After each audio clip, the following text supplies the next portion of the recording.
कार्यकारी मंडळ, उपस्थित सर्व गुरुवर्य, सरांना नेहमीच त्यांच्या कार्यात साथ देणाऱ्या माझ्या गुरुमाऊली, उपस्थित सर्व भक्तगण, महाराष्ट्राची कुलस्वामिनी आई तुळजाभवानी आणि महाराष्ट्राचा आराध्य दैव श्री गणराय चरणी आपल्या सर्वांच्या वतीने मी प्रार्थना करते की आदरणीय सरांना उदंड, निरोगी आणि दैदिप्यमान आयुष्य मिळू दे.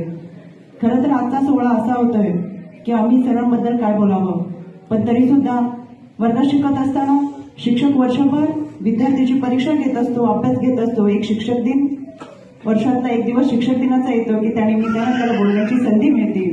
आणि आदरणीय सर, तुमचा वाढदिवस म्हणजे हा अभिष्ट चिंतनाचे 2 शब्द आमच्या गुरुवर्याबद्दल. अकल्प आयुष्य व्हावे तयापुळा, माझ्या सकळा हरीच्या दासा, कल्पनेची बाधा न हो कोणे काळी, ही संत मंडळी सुखी व्हावी. अहंकाराचा वारा न लाग राजसा, माझ्या मुक्तदासी भावायची. हा असा भारावलेला वातावरणातला हा कार्यक्रम. खरं तर पहाटेच्या काळोखात प्रकाशाचं पूजन व्हावं, प्रकाशाचं एक मधुर पूजन व्हावं, असा एक संस्कारक्षम पक्ष असतो आणि तो म्हणजे श्रद्धा. आदरणीय सर, या ठिकाणी उपस्थित असलेला प्रत्येक जण तुमच्या श्रद्धेपोटी या ठिकाणी आलेला आहे. एक अफाट श्रद्धा, एक अफाट माया, एक आईची माया जी लेकराच्या पोटी असते ते प्रत्येकाच्या नजरेमध्ये या ठिकाणी आहे. आणि आज माझ्या या माऊलीचा वाढदिवस, म्हणून तर हा वाढदिवसाचं अभिष्ट चिंतन करण्यासाठी आपण या ठिकाणी उपस्थित आहोत. खरं तर परमेश्वर दारात उभा आहे, पण माझ्या आईवडिलांची सेवा करत असताना मी उठू शकत नाही, म्हणून पुंडलिकाने त्यांना उभं राहण्यासाठी वीट फेकली. त्या पुंडलिकाचं मन म्हणजे आमचं तुमच्याबद्दलचं असलेलं मन आहे. आदरणीय सर, आम्हाला मी दृष्टी पुढे कशी द्यावी हा प्रश्न शबरीला कधी पडला नाही, पण माझ्या रामाला आंबट बोरं खाऊ लागू नये म्हणून प्रत्येक बोर तिने चाकून पाहिलं. तिचं जे मन रामाबद्दलचं होतं तेच आमचं मन तुमच्याबद्दल आहे. या सगळ्यांमध्ये जन्म देणारी आई म्हणून ती माझी गुरु. मला चालायला बोलायला शिकवलं माझ्या वडिलांनी, म्हणून ते होते गुरु. पण मी कोण आहे, माझा जन्म कशासाठी झाला, मला जन्मात येऊन करायचंय का हे सांगणारे गुरु माऊली तुम्ही, म्हणून मी तुमच्या समोर उभी आहे. आज मी जे काय आहे, रुपाली चाकणकर म्हणून जे काही करत आहे ते माझं सारं अस्तित्व तुमचं आणि या गुरु माऊलीचं आहे.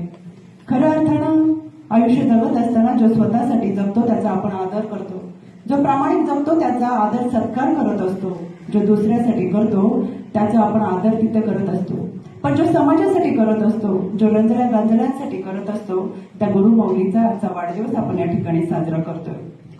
या सगळ्यामध्ये एक देवाच्या मित्राची गोष्ट सांगते. माझ्या अगोदर या वक्त्यांनी अतिशय चांगल्या पद्धतीने त्यांच्या भावना व्यक्त केलेल्या आहेत. मी जास्त वेळ घेणार नाही. मला माहिती आहे ग्रामस्थांना देखील बऱ्याच भावना व्यक्त करायच्या, बऱ्याच वेळ आपण थांबू शकत नाही. पण अशाच एका मंदिराच्या बाहेर जेव्हा 7-8 वर्षाचा मुलगा एवढा मोठा तळपत्या उन्हात हार विकायचं काम करत होता. वडील नसल्यामुळं आईला कुठेतरी मदत व्हावी, स्वतःच्या शिक्षणाचा भार स्वतः घेता यावा म्हणून हार विकायचं हे काम करत असताना गरिबीमुळे कदाचित पायात चप्पल सुद्धा घालता येत नव्हती. तर दररोज देवाजवळ प्रार्थना करायचा की मला माझ्या मापाची चप्पल तरी घेता येईल, एवढा तरी माझा हार विकायचा धंदा होते. समोरून एक सद्ग्रस्त हे सगळं पाहत होते. पाय वर खाली करून त्याचा उन्हात उभा होता. भर उन्हात हार विकत असताना ते सद्ग्रस्त त्याच्याजवळ गेले. त्याला त्याचं नाव विचारलं, गाव विचारलं, तू कशासाठी धंदा करतोस ते विचारलं, किती कमाई होती ते विचारलं. त्याने सांगितलं कमाई होत नाही, पण आईचं समाधान आणि माझं शिक्षण होईल म्हणून मी कष्ट करत असतो. त्या सद्ग्रस्ताने त्याला घेतलं आणि रस्त्याच्या पलीकडे असलेल्या चपलेच्या दुकानामध्ये गेले. त्याच्या मापाची चप्पल त्याला घेऊन दिली. त्या मुलाच्या डोळ्यातनं आनंदाश्रू आले. तो म्हणला, काका तुम्ही देव ना? त्या सद्ग्रस्ताने कानाला हात लावला आणि सांगितलं, नाही की बाबा, मी देव नाही. मग तुम्ही मला चप्पल आज घेऊन दिली, मग काय झालं? ते म्हणजे काल रात्री झोपतानाच मी देवाला सांगितलं होतं माझे पाय फार भासतात, ऊन खूप आहे, मला चप्पल हवी, आणि आज तुम्ही ती दिली. नक्कीच तुम्हाला देवाने पाठवलं असेल. मग ते म्हणले, नाही, मला देवाने नाही पाठवलं. मग तुम्ही देवाचे मित्र असताल. त्या सद्ग्रस्तांना काही सुचना या बारक्या मुलाच्या प्रश्नांना आपण काय उत्तर द्यावे, पण त्यांनी त्याचे आभार मानले, त्याची चौकशी केली आणि पुढे निघून आले. त्या सद्ग्रस्तांनी विचार केला, आपण देव तर नक्कीच नाही, देवाचे मित्रही नाही, पण असा का विचार करू शकत नाही? समाजात जे रंजले आहेत त्यांच्यासाठी देवाचा मित्र होण्याचा नक्कीच आपण प्रयत्न करू. इथून पुढे आपण हा प्रयत्न नक्कीच करणार आहोत. पण आपल्यामध्ये आत्ताच असलेले देवाचे मित्र म्हणजे आदरणीय खरात सर. आणि यांच्या रूपाने मला असं वाटतं माझा प्रारब्ध आणि पुण्याई या कर्म या गोष्टीवर प्रचंड विश्वास आहे सर तुम्हाला भेटल्यापासून. कारण की या मंडपामध्ये जे बसले त्यांच्याबरोबर त्यांच्या आईवडिलांची पुण्याई असणार आहे, त्यांच्या काही चांगल्या गोष्टींचे प्रारब्ध त्यांच्याबरोबर असणार आहेत. म्हणून तुमच्या सानिध्यात या ईशान्येश्वरच्या मंडपात आम्ही सर्वजण एकत्र तुमच्या मायेच्या सावलीखाली एकत्र येत आहोत. हे कुठंतरी आमची पुण्याई आमच्या बरोबर येत आहे. निश्चितपणे आयुष्यात अशा खूप घटना घडत असतात की कोणीतरी आपल्याला साथ द्यावं असं वाटत असतं, चुकलेला कुठेतरी रस्ता दाखवावा असं वाटत असतं. आमच्या साऱ्यांचं आयुष्य म्हणजे समुद्रामधून जाणारं एक नाव किंवा जहाज आहे आणि याला एका होकायंत्राची गरज आहे. हे होकायंत्राचं काम तुम्ही आमच्या साऱ्यांच्या आयुष्यात करताय. मला असं यामध्ये कधीही आयुष्यात असं वाटते की आता अंधार पडेल की काय, आता दुःखाची कादळी पसरेल की काय, त्यावेळेस तुमची आठवण प्रत्येकालाच होती. तुम्हाला भेटून गेल्यानंतर, तुमचा आशीर्वाद घेऊन गेल्यानंतर त्याच्यामध्ये जी ऊर्जा येते. आपपेटीतल्या काडीमध्ये अग्नी असतो पण तो पेटवावा लागतो. बीजामध्ये अंकुर असतं पण ते बीज पेरावं लागतं. तसंच सर प्रत्येक माणसामध्ये आत्मभान असतं, पण त्या आत्मभानाला जागा करायचं काम आपण करताय आणि म्हणूनच आम्ही सगळे या ठिकाणी उपस्थित आहोत.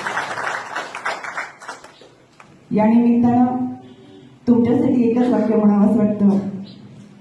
शुभा तुझ्या पायाची धूळ मी, शुभा तुझ्या पायाची धूळ मी, नदी नक्कीच नाही पण छोटीशी जुळजुळ मी.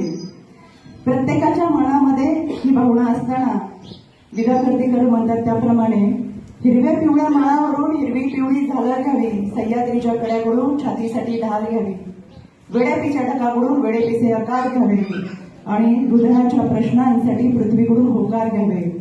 पिसाळलेल्या दर्याकडून उसळलेली आया घ्यावी, भारावलेल्या भीमाकडून तुकोबाची माळ घ्यावी. देणाऱ्याने देत जावे, घेणाऱ्याने घेत जावे, घेता घेता एक दिवस देणाऱ्याचे हात घ्यावे. आपण आम्हाला भरभरून दिलं, आता काय घ्यावं हा प्रश्न पडतो. आमची ओंजळे देखील कमी पडती का आपण देत गेलात.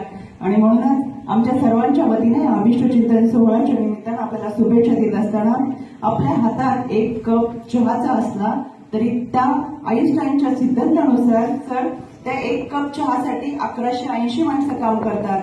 म्हणजे आपण या समाजामध्ये आलो, या समाजाचे कुठेतरी देणेकरी आहोत, पण या सगळ्यांचे ऋण आपण व्यक्त करू शकत नाही. म्हणून जीवन मरण यामधील श्वासाचं अंतर हे 3 मिनिटाचं असतं. परत जर श्वास चालू झाला तर जीवन मिळतं, नाही मिळाला तर करता करीत तो असतो. निमित्त मात्र म्हणून आपण काम करीत असतो. पण आमच्यासाठी आमचं निमित्त मात्र आम्ही जरी असेल तरी आमचे करता करविता तुम्ही आहात. त्यामुळे तुमच्या माध्यमातून पुढे ना पुढे समाजाचं ऋण फेडण्याची जबाबदारी नक्कीच आम्ही पेलण्याचं काम करू. आणि पुन्हा एकदा आमच्या सर्वांच्या उपस्थिताच्या वतीनं आपण उदंड आयुष्याच्या आनंद शुभेच्छा देत असताना आजचा हा सोहळा पाहत असताना भारावलेल्या वातावरणामध्ये प्रत्येकाच्या वतीनं हा शुभेच्छा आणि आपण या ठिकाणी मला बोलण्याची संधी दिली त्याबद्दल मी आपले मनापासून आभार आहे. धन्यवाद.